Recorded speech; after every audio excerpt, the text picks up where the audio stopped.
अस्सलाम वालेकुम। आज का जो हमारा टॉपिक है वो है गैस्ट्राइटिस यानी कि इन्फ्लामेशन ऑफ द स्टमक। ये उसके ऑब्जेक्टिव्स हैं। Define gastritis, discuss types of gastritis, what are the causes of gastritis, what are the sign and symptoms of gastritis, discuss the prevention and treatment of gastritis, what are the nursing diagnosis and interventions for gastritis. सबसे पहले gastritis होता क्या है वो समझेंगे। Gastritis is an inflammation of stomach.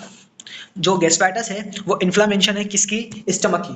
ठीक है, यानी कि आइटिस माने इन्फ्लामेशन, गैस्ट्रिक माने स्टमक। तो बेसिकली क्या हो गया? Simple, inflammation of the stomach is called gastritis. अब आगे क्या कह रहा है ये? इरिटेशन और erosion of the stomach mucosa. अब जो इन्फ्लामेशन है वो क्या कर रही है? इरिटेशन करवा रही है किसमें? हमारी जो म्यूकोसा लाइनिंग है स्टमक की उसके अंदर। तो ये सब चीजें मिला के क्या बनता है? गैस्ट्राइटिस बनता है। ठीक है, उसके बाद आते हैं दूसरी definition. Inflammation of the whole stomach is called pan gastritis और an inflammation of the part of stomach is called antrum gastritis. अब देखो, जो पूरे के पूरे स्टमक यानी होल स्टमक में जो इन्फ्लेमेशन हो रही है हम उसको बोलेंगे पेन गैस्ट्राइटिस। ठीक हो गया? जो होल स्टमक के अंदर इन्फ्लेमेशन हो रही है हम उसको बोलेंगे पेन गैस्ट्राइटिस। लेकिन अगर दूसरे पार्ट में स्टमक के कोई अलग पार्ट में इन्फ्लेमेशन हो रही है उसको हम बोलेंगे एंट्रियल गैस्ट्राइटिस। ठीक, उसके बाद आती है कुछ टाइप्स। गैस्ट्राइटिस की कुछ टाइप होती हैं। एक होती है एक्यूट, एक होती है क्रॉनिक। तो एक्यूट गैस्ट्राइटिस क्या है? Acute gastritis is sudden inflammation of the lining of the stomach. Acute gastritis क्या है? एक सडन यानी कि फौरन, ऑनसेट, ड्यूरेशन, जल्द से जल्द हो जाना। यानी कि अभी बैठे हैं आप नॉर्मल, एकदम से आपके जो है ना स्टमक में लाइनिंग में कोई इरोजन हो चुका है या फिर कोई कट लग चुका है, वहां पे इन्फ्लेमेशन हो चुकी है, तो ये जो फौरन ही होता है उसको हम बोलते हैं एक्यूट। यानी कि एकदम से जो होने वाला होता है उसको बोलते हैं एक्यूट, सडन। ठीक है, जो suddenly inflammation of the lining of the stomach. अब ऐसी एक गैस्ट्राइटिस जो एक्यूट हो यानी कि फौरन हुई हो, जो आपके स्टमक की जो लाइनिंग है उसमें, ठीक हो गया, उसको एक्यूट गैस्ट्राइटिस कहते हैं।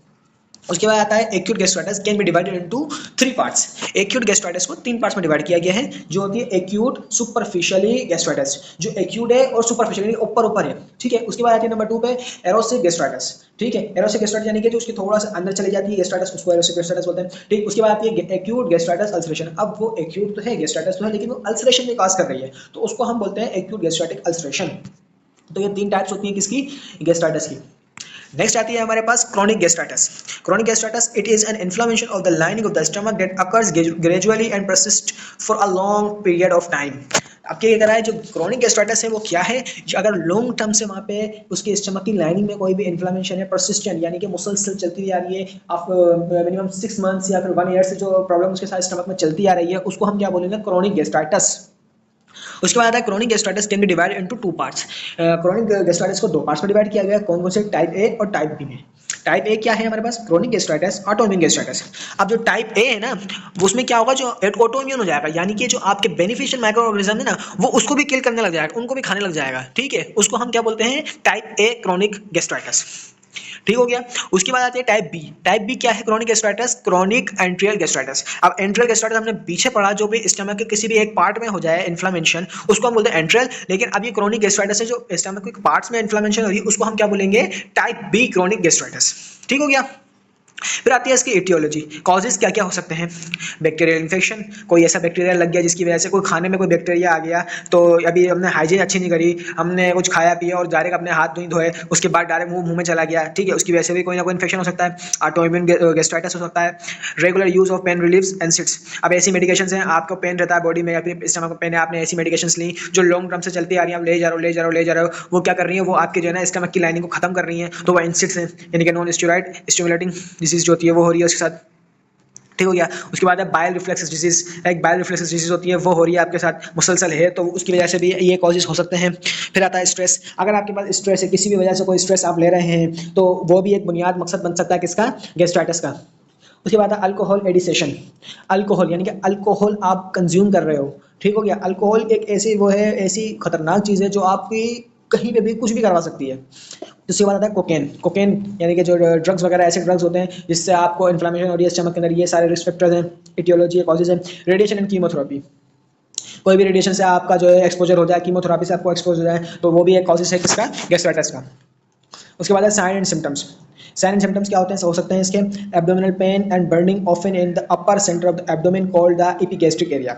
अब क्या हुआ, जो इसका साइन एंड सिम्टम्स है ना, इसके एब्डोमेन में पेन तो रहेगा, बर्निंग तो होगी, लेकिन क्या है, अपर सेंटर पार्ट, जो अपर पार्ट है ना हमारा स्टमक का, एब्डोमेन का, ठीक है, वो कौन सा पार्ट है, वो एपिगैस्ट्रिक एरिया, जो एपिगैस्ट्रिक रीजन है हमारा, उस साइड पे पेन रहेगा, उस साइड पे पेन रहेगा आपको, तो वो क्या होगा, कौन सा पेन कहलाएगा, वो गैस्ट्राइटिस का पेन कहलाएगा।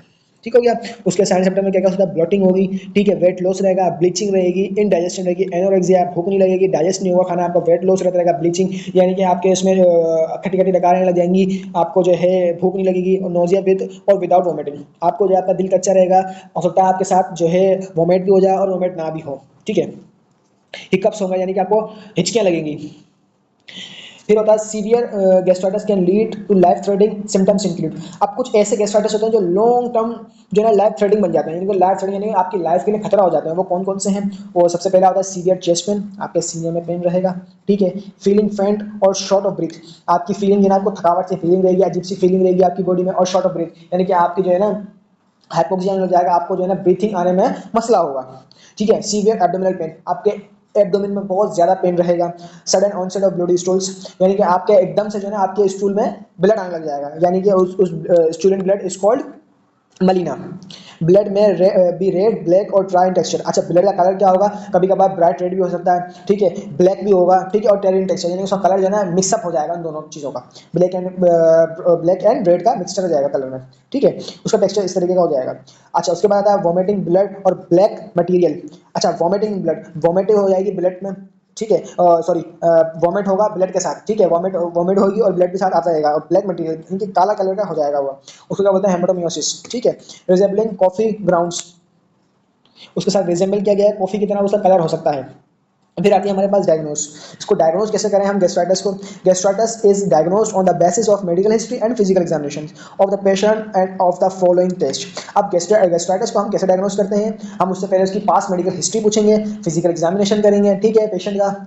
अच्छा, जो लैब रिजल्ट में क्या क्या ले सकते हैं हम उससे, ब्लड टेस्ट उसका लेंगे, ब्लड सैंपल करेंगे, स्टूल टेस्ट करेंगे मलीना के लिए, ठीक है, अपर गैस्ट्रोइंटेस्टाइनल एक्सरे वगैरह करेंगे उसका, ठीक है। फिर उसके बाद अपर गैस्ट्रोइंटेस्टाइनल एंडोस्कोपी। अच्छा, मैंने आपको पिछले वीडियो में बताया था कि जो गोल्ड स्टैंडर्ड्स है ना हमारे पास, जीआईटी के जितने भी गोल्ड स्टैंडर्ड डायग्नोस्टिक मेजर है वो एंडोस्कोपी है, तो एंडोस्कोपी लाजमी रहेगी, ये चीज आप याद रखिएगा। जो गोल्ड स्टैंडर्ड जो डायग्नोज है ना हमारे पास जीआई का, वो क्या है, आपका एंडोस्कोपी है, ठीक हो गया।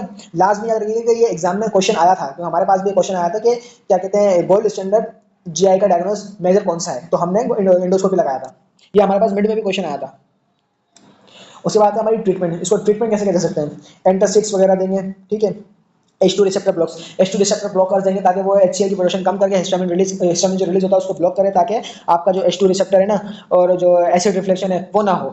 प्रोटॉन पंप इनहिबिटर्स, ऐसी मेडिकेशंस देंगे, एग्जांपल में आती है ओमिप्राजोल, ओसमेप्राजोल, राइजिक वगैरह, हम उसको देते हैं पेशेंट को। एंटीबायोटिक्स देंगे, एंटी डायरियल एजेंट्स, ठीक है, डायरिया वगैरह के लिए हम उसको ये चीज़ें देंगे, प्रोवाइड करेंगे। प्रिवेंशन, अब इसको रोक कैसे सकते हैं इस बीमारी को, क्या है, ईटिंग हैबिट्स। आपकी ईटिंग हैबिट्स अच्छी करनी पड़ेंगी, आप लोग खाते के वक्त डायरेक्ट लेटना नहीं है, ठीक है, ये चीज़ें आपको सबसे ज़्यादा नुकसान देती हैं। स्पाइसी फूड नहीं लेने होते, ठीक हो गया। उसके बाद आपको ऐसा होता है कि अगर आप बार बार खाना खाते रहे तो हर एक घंटे के बाद खा लिया, तो ये भी एक मेजर इफेक्ट पड़ता है हमारे स्टमक के ऊपर, स्टमक की जो लाइनिंग है वो डिस्टर्ब हो जाती है इसकी वजह से। डोंट स्मोक, आपको स्मोकिंग नहीं करनी होती है, ठीक हो गया। मेंटेन एन हेल्दी वेट, अपना वेट को मेंटेन रखना होता है, ठीक है। एक्सरसाइज रेगुलरली, ठीक है, रेगुलरली एक्सरसाइज करेंगे तो आपका निजाम सही चलता रहेगा, नहीं तो कुछ ना कुछ प्रॉब्लम रहती रहेगी। मैनेज स्ट्रेस, अपना स्ट्रेस को मैनेज रखें, स्ट्रेस में ना रहें। फिर आती है कॉम्प्लिकेशंस। कॉम्प्लिकेशन कौन कौन सी हो सकती हैं इसकी, इसमें हो सकती है गैस्ट्रोइंटेस्टाइनल हेमरेज। गैस्ट्रोइंटेस्टाइनल हेमरेज से मुराद है कि आपकी जो जीआई ट्रैक है ना उसमें हेमरेज है, यानी कि इंटरनली कोई ना कोई ब्लीडिंग हो जाए, ये कॉम्प्लिकेशन में चली जाती है, यानी कि आने वाले रिस्क फैक्टर्स हो सकते हैं, खतरा हो सकते हैं जो आगे आ सकते हैं। पेरिनेशियस एनीमिया, ये एक एनीमिया की टाइप है जो आपको आगे जाके चैप्टर में पढ़ाई जाएगी, आगे लेक्चर है इसका एनीमिया का हमारे पास फुल, उसमें समझ आएगा कि पेरिनेशियस एनीमिया होता क्या है। उसके बाद है increase risk of stomach cancer. अच्छा जी, स्टमक कैंसर का रिस्क बन सकता है, गैस्ट्रिक कार्सिनोमा होने का रिस्क फैक्टर हो सकता है, ठीक है। Malnutrition due to lack of appetite, discomfort and decrease nutrition intake. Malnutrition यानी कि न्यूट्रिशन की कमी हो सकती है, क्यों, क्योंकि उसको भूख नहीं लगती, लैक ऑफ एपेटाइट यानी कि भूख का ना लगना, भूख नहीं लग रही है उसको, डिस्कम्फर्ट है, बेचैनी सी है, और उसकी न्यूट्रिशन क्या हो गई, कमी हो चुकी है, न्यूट्रिशन में कम हो चुका है, इसी वजह से उसका वेट लॉस भी हो रहा है। परफोरेट गैस्ट्रिक अल्सर, अच्छा पिछली वीडियो में आपने हमें समझाया था गैस्ट्रिक अल्सर होता क्या है, ठीक है। तो गैस्ट्रिक अल्सर अगर परफोरेट कर जाए तो वो करवा सकता है गैस्ट्राइटिस, ठीक है, which can lead to bleeding, और वो ब्लीडिंग भी करवा सकता है। दिस सीवियर डिस्कम्फर्ट और पेन, यानी कि सीवियर डिस्कम्फर्ट, बेचैनी है, काफ़ी देर से यहाँ पे लो ना जाए ना, एक अजीब सी फीलिंग हो रही है आपको, और पेन भी है, ठीक है। स्प्रेड इन्फेक्शन, इन्फेक्शन फैलने के चांसेस हो जाते हैं इसमें। उसके बाद ये nursing diagnose and nursing intervention. Nursing diagnose, हम डायग्नोज कैसे कर सकते हैं, ठीक है, हमने डायग्नोज कैसे बनाए, और नर्सिंग इंटरवेंशन उसके ऊपर हम अमल दरामद कैसे कर सकते हैं। नंबर 1 है पेन। पेन एक्यूट और क्रोनिक, दो टाइप के पेन है, एक एक्यूट है, एक क्रोनिक पेन है। एसोसिएटेड विद इन्फ्लेमेशन और irritation of the gastric mucosa due to increase gastric acid. क्या कह रहा है कि भाई एक्यूट पेन है, क्रोनिक पेन है, क्यों, किसकी वजह से, इन्फ्लेमेशन है हमारे स्टमक में, और इरिटेशन है गैस्ट्रिक म्यूकोसा में, जो इरिटेशन है कि उसकी जो है इरिटेशन किसी वजह से रही, क्यों, क्योंकि म्यूकोसा उसकी डिस्टर्ब है, ठीक हो गया, गैस्ट्रिक एसिड की वजह से इंक्रीज हो चुका है गैस्ट्रिक एसिड, यानी कि जो HCl की प्रोडक्शन है वो ज़्यादा हो चुकी है। नर्सिंग इंटरवेंशन में इसके लिए क्या करेंगे, पेन के लिए assist the patient general condition, patient को असिस्ट करेंगे, जनरल कंडीशन जो उसकी कंडीशन है उसके हिसाब से। असिस्ट वाइटल साइंस, पेशेंट के वाइटल साइंस लेंगे।